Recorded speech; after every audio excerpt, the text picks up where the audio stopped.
കുത്തിയ കത്തി കണ്ടെത്താൻ കഴിഞ്ഞില്ലെന്ന് പറഞ്ഞാൽ കുത്തിയ കത്തി ഡീൻ കുര്യാക്കോസിൻ്റെ ആഫീസ് സെക്രട്ടറി ആയിരുന്ന ആളിൻ്റെ കൈവശം കത്തി ഉണ്ടെന്ന് അയാൾ തന്നെ വെളിപ്പെടുത്തിയിട്ടുണ്ടല്ലോ. അപ്പോൾ കത്തി യൂത്ത് കോൺഗ്രസ് അല്ലേ കൊണ്ടുപോയത്. അപ്പോൾ കത്തി കൊണ്ടുവന്നിട്ട് അവസാനം അയാൾ തന്നെ വെളിപ്പെടുത്തിയല്ലോ. യൂത്ത് കോൺഗ്രസിൻ്റെ ഡീൻ കുര്യാക്കോസിൻ്റെ ആഫീസ് സെക്രട്ടറി ആയിരുന്ന അയാൾ തന്നെ കത്തി തങ്ങളുടെ കൈവശം ഉണ്ട് എന്ന് അയാൾ തന്നെ വെളിപ്പെടുത്തിയല്ലോ. അപ്പോൾ കത്തി പോയി എന്നുള്ളൊരു സാങ്കേതികത മാത്രമേ ഉള്ളൂ. ഈ നിഖിൽ പൈലിക്ക് വധഭീഷണി ഉൾപ്പെടെ ഉണ്ടായിരുന്നു. ഈ CPM-ന്റെ ഒരു ഇൻസ്റ്റാഗ്രാം പേജിൽ ഉൾപ്പെടെ അനുകൂലിക്കുന്ന ഒരു പേജിൽ ഉൾപ്പെടെ വധഭീഷണി മുടക്കിയിരുന്നു. അത് അവയിലുണ്ടാക്കിയിട്ടുള്ള ഒരു പോരാട്ടത്താണ്. എന്തിനാ അതൊക്കെ ഇതിൻ്റെ ഒരു കാര്യം കണ്ടു. കാരണം ഇതെല്ലാം അതിൻ്റെ നാൾവഴികൾ വാദിച്ചാൽ CPM അയാളെ ആക്രമിക്കാൻ പോകുന്നു എന്നൊരു കഥയുണ്ടാക്കുക. അങ്ങനെ വന്നാൽ തന്നെ അധികാരത്തിൻ്റെ സൗകര്യം ഇപ്പോൾ DCC മെമ്പറായി. ഇനി DCC മെമ്പർക്ക് വിഷയമുണ്ടെങ്കിൽ police protection ഏർപ്പെടുത്താം.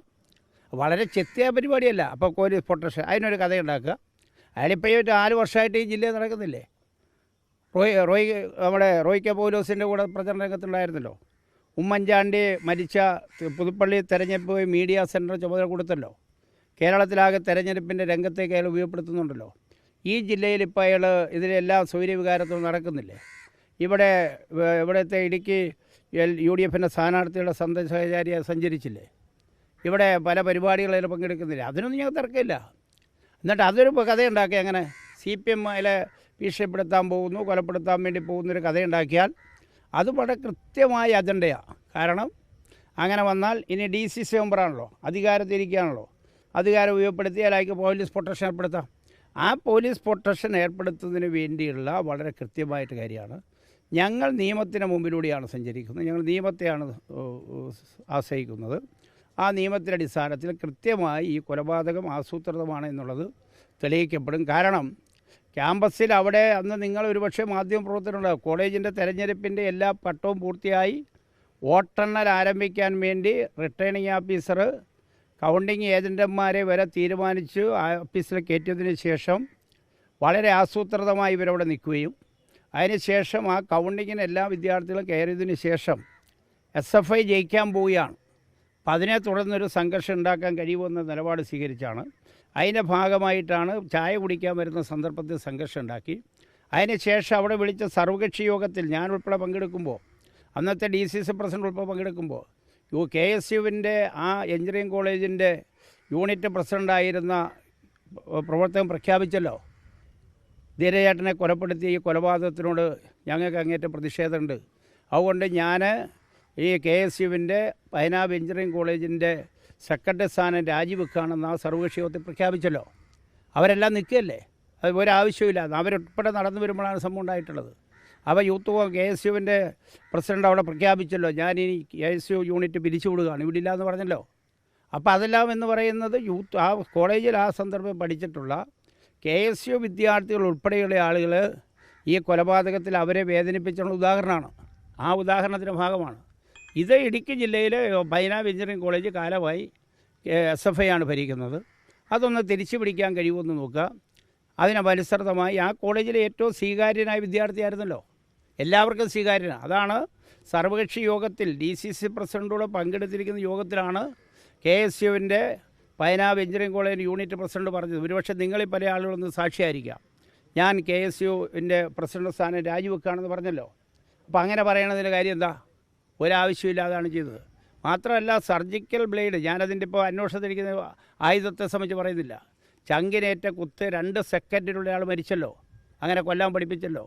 Nikhil Paily ഇവിടെ ആയുധ പരിശീലനം നടത്തുന്നത് സംബന്ധിച്ച് ഒരു കുരങ്ങിൻ്റെ നാക്ക് മുറിച്ച് ചോര എടുത്ത് കാണിക്കുന്നത് ആർത്തട്ടഹസിച്ചുകൊണ്ട് DCC നേതാക്കന്മാരും കുര്യാക്കോസ് ഉൾപ്പെടെ കാണുന്നത് ഇവിടെ സാമൂഹ്യ മാധ്യമങ്ങളിൽ വന്നില്ലേ. അപ്പോൾ ആസൂത്രിതമായി നടത്തിയിട്ടൊരു കൊലപാതകം, ആ കൊലപാതകത്തിന് പ്രതികളെ സംരക്ഷിക്കാൻ വേണ്ടി നിലപാടെടുക്കുക. പിന്നെ ഇവിടെ വന്ന് അന്നത്തെ KPCC പ്രസിഡന്റ് പ്രഖ്യാപിച്ചല്ലോ, എൻ്റെ കുട്ടികളെ ഞാൻ പറഞ്ഞു വിട്ടതാണ്, എരന്ന് വാങ്ങിച്ചതാണെന്ന് പറഞ്ഞല്ലോ. അതിനർത്ഥം എന്താ? എരന്ന് വാങ്ങിച്ചു എന്ന് പറഞ്ഞാൽ സംഘർഷം ഉണ്ടായില്ല, ഒരുത്തിനെ ഞങ്ങൾ കൊല്ലാൻ തീരുമാനിച്ചെന്ന് കൊന്നു. ഏതുവരെ വരെ പോലോ KPCCയുടെ കേരളത്തിലുള്ള KPCCയിലെ ക്രിമിനൽ ലോയർമാരായിട്ടുള്ള ഒരു സെറ്റ് അഡ്വക്കേറ്റുമാരെ തയ്യാറാക്കി. അതിൻ്റെ ഭാഗമായി KPCC ജനറൽ സെക്രട്ടറി ആയിട്ടുള്ള നമ്മുടെ S. അശോകനെ അതിൻ്റെ കോർഡിനേറ്ററായി നിശ്ചയിച്ചിട്ടില്ലേ. അപ്പോൾ ആസൂത്രിതമായി വളരെ കൃത്യതയോടുകൂടി നടത്തിയിട്ടുള്ള കൊലപാതകത്തിലെ പ്രതികളാണ്. അവരെ തങ്ങൾ ഏത് വിലയും രക്ഷിക്കും എന്ന നിലപാട് സ്വീകരിച്ച് അതിൻ്റെ ഭാഗമാണ്. ഞാൻ കോൺഗ്രസിൻ്റെ മണ്ഡലം കമ്മിറ്റി പുനഃസംഘടിപ്പിക്കുന്നൊക്കെയുണ്ട്. പക്ഷേ ഈ മണ്ഡലം കമ്മിറ്റിയിൽ നിന്ന് ഒരാൾ DCCയിലേക്ക് ചെല്ലുന്നത് ഒരു പക്ഷേ ആദ്യത്തെ സംഭവമായിരിക്കാം. കാരണം അത്രയും പെട്ടെന്ന് കൊടുത്ത് എവിടെയാണ് ഇതെല്ലാം നമ്മൾ നാൾ വഴികൾ വായിച്ചാൽ സാമാന്യ ജനങ്ങൾക്കറിയാമല്ലോ. UDF അധികാരത്തിൽ വന്നു, 12-ാം തീയതി സത്യപ്രതിജ്ഞ ചെയ്തു, ഒരാഴ്ചക്കാലത്തിനുള്ളിൽ ചേർന്ന DCC അവരെ എടുത്തു എന്ന് പറയുന്നൊരു കാര്യം എന്താ? അപ്പോൾ സ്വാഭാവികമാണ് ഇത്തരം സാമൂഹ്യ നീതി. ആ ധീരജൻ്റെ അച്ഛൻ നിങ്ങൾ വിളിച്ചു നോക്ക്, ഇന്ന് രാവിലെ എന്നെ വിളിച്ചു, പൊട്ടിക്കരയാണ് മനുഷ്യൻ. അയാൾ കോൺഗ്രസ് ആയിരുന്നല്ലോ. ധീരജൻ്റെ അച്ഛൻ കോൺഗ്രസ് ആയിരുന്നല്ലോ. ധീരജൻ്റെ അച്ഛൻ കോൺഗ്രസ് ആയിരുന്നു, ഒരു കോൺഗ്രസ് കുടുംബമായിരുന്നു.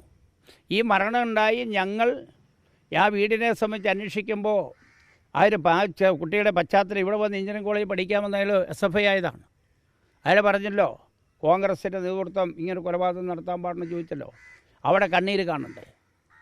നിങ്ങൾ ഇന്നലെ ഞാൻ മനസ്സിലാക്കുന്ന റിപ്പോർട്ടർ ചാനൽ, ചില ചാനലുകൾ വീട്ടിൽ പോയി, വീട്ടിൽ പൊട്ടിക്കര. ഇന്ന് ജോലിക്ക് പോകേണ്ട ആ ധീരജൻ്റെ അമ്മ ഇന്ന് ജോലിക്ക് പോയിട്ടില്ല. ഒരു കുടുംബത്തെ ആ രൂപത്തിൽ അങ്ങേയറ്റം കണ്ണീരിലാഴ്ത്തിയ, കൊലപാതകം നടത്തിയ ഒരു സംഘർഷത്തിൽ, ഒരു സംഘർഷം ഇവിടെ ഇല്ലല്ലോ. പോലീസ് അന്വേഷണം നടത്തി വിദ്യാർത്ഥികളുടെ ഏറ്റുമുട്ടലില്ലല്ലോ, ഏകപക്ഷീയമാണ്. അതുകൊണ്ടത് ഉണ്ടുണ്ട്. ഞങ്ങളിപ്പോൾ അയാളെതിരായി ശക്തമായ വിദ്യാർത്ഥി സംഘടനകൾ പ്രതിഷേധിച്ചിട്ടുണ്ട്.